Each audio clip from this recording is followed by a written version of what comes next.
Radio Vostok, il est 18h. Le journal des bonnes nouvelles. Dernière ligne droite pour empêcher Meta de siphonner nos données. Cette fois-ci, c'est pas une chaîne de messages bidons. Non, il te reste jusqu'au 26 mai pour empêcher Meta, propriétaire de Facebook, mais aussi Instagram et WhatsApp, de siphonner tes données pour nourrir son IA gargantuesque. Elle a faim, quoi. Parce qu'à partir du 27 mai, le groupe Meta va pomper allègrement dans toutes nos datas publiques, publications, images, commentaires, pour son soi-disant intérêt légitime à nourrir son IA, qui prime donc sur ta vie privée. Meta se base sur un consentement implicite. Alors on va quand même te dire, comment faire pour sauver tes fesses, mais il faut le faire là tout de suite. T'es prête ? Oui. Voilà, pour Facebook, on va faire une petite démo. J'ai pas prévenu William qui réalise cette vidéo. Pour Facebook, tu vois, tu tapes là en haut, hop, sur le petit bonhomme en haut à droite. Et ensuite, tu vas dans Paramètres et Confidentialité. Hop.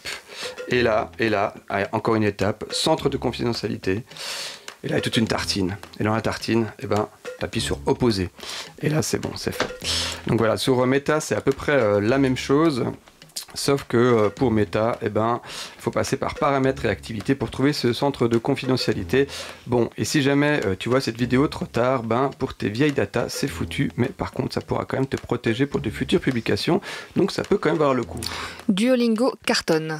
Cette application pour apprendre les langues est une pépite qui a pris 150% à la bourse en une année.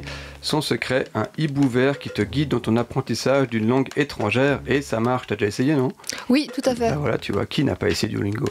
Duolingo doit son secret à sa simplicité et à sa gratuité. Lancée il y a près de 15 ans par un informaticien du Guatemala, l'application accueille 100 millions de visiteurs par mois.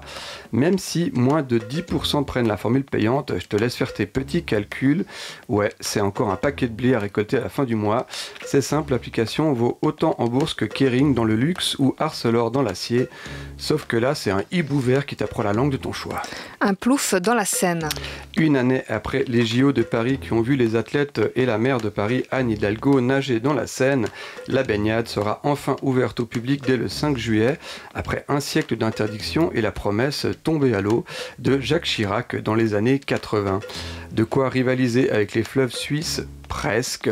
En tout cas, 1,4 milliard d'euros ont été investis pour dépolluer la Seine, qui devrait être plus saine que jamais. radiovostok.ch